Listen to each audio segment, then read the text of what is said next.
Hi friends, welcome back to Shravani sisters thoughts. ఎలా ఉన్నారండి అందరూ? ముందుగా మన ఛానల్ని ఎవరైనా కొత్త వాళ్ళు చూస్తుంటే సబ్స్క్రైబ్ చేసుకోండి, అలాగే వీడియోని లైక్ చేయడం మాత్రం మర్చిపోకండి. ఈరోజు నేను మీకు ఫిష్ ఫ్రై ఎలా చేయాలో చెప్పాలనుకుంటున్నాను. ముందుగా ఒక ఫిష్ని తీసుకుని ముక్కల కింద కట్ చేసుకోవాలండి. పెద్ద ఫిష్ తీసుకోండి, ఎందుకంటే ఫ్రైకి బాగుంటుంది. ఇలా పెద్ద పెద్ద ముక్కల కింద కట్ చేయించుకుంటే బాగుంటుందండి. దీన్ని కొద్దిగా పసుపు ఉప్పు వేసి కడుక్కున్నానండి, ఎందుకంటే స్మెల్ అనేది రాకుండా ఉండాలంటే కొంచెం పసుపు కొంచెం ఉప్పు వేసి కడుక్కుంటే స్మెల్ అనేది రాకుండా ఉంటుందన్నమాట.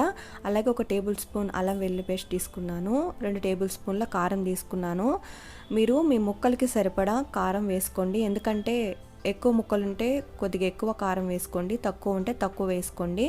అలాగే కొద్దిగా సాల్ట్ వేసుకున్నాను. నేను ఆల్రెడీ సాల్ట్లో కడిగాను కాబట్టి కొద్దిగానే వేసుకున్నానండి. అలాగే లెమన్ జ్యూస్ వేసుకున్నానండి, నిమ్మకాయ రసం కొద్దిగా వేసుకున్నాను. అలాగే శనగపిండి 1 టేబుల్ స్పూన్ తీసుకున్నానండి. నా ముక్కలకి 1 టేబుల్ స్పూన్ సరిపోతుంది. మీరు ఇంకా ఎక్కువ ముక్కలు తీసుకుంటే 2 టేబుల్ స్పూన్ తీసుకోవచ్చు. అలాగే 1 టేబుల్ స్పూన్ గరం మసాలా, ఎందుకంటే మసాలా పడితే బాగుంటుంది కాబట్టి గరం మసాలా తీసుకున్నానండి. చూడండి, కొద్దిగా వాటర్ వేసుకున్నా, ఎందుకంటే మొత్తం పొడులన్నీ కలవాలి కాబట్టి కొద్దిగా వాటర్ వేసి కలుపుకున్నాను.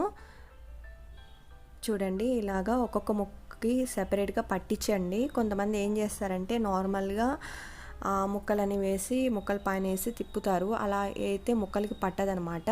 ఇలా ఒక్కొక్క ముక్కకి పట్టిస్తే ఏమవుతుందంటే ఆ మసాలా అనేది ఆ ముక్కకి పట్టి ఫ్లేవర్ అనేది చాలా బాగుంటుంది.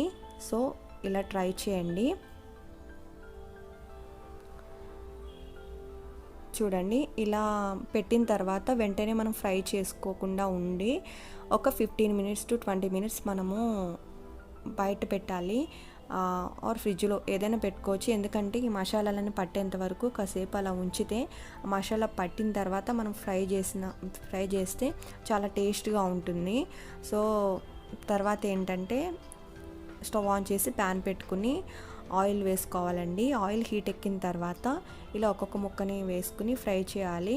సో అన్ని ముక్కలు ఒకసారి వేయద్దు, ఇలా సెపరేట్గా ఇలా ఒక్కొక్క ముక్క వేసుకోవాలి. నేను ఆయిల్ తక్కువ వేసుకున్నాను.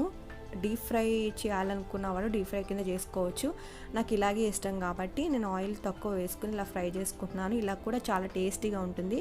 అంతే, ఎంతో రుచికరమైన ఫిష్ ఫ్రై రెడీ. దీన్ని మీరు కూడా ట్రై చేసి ఎలా ఉందో మాకు కామెంట్ రూపంలో తెలియచేయండి. Thanks for watching. బాయ్.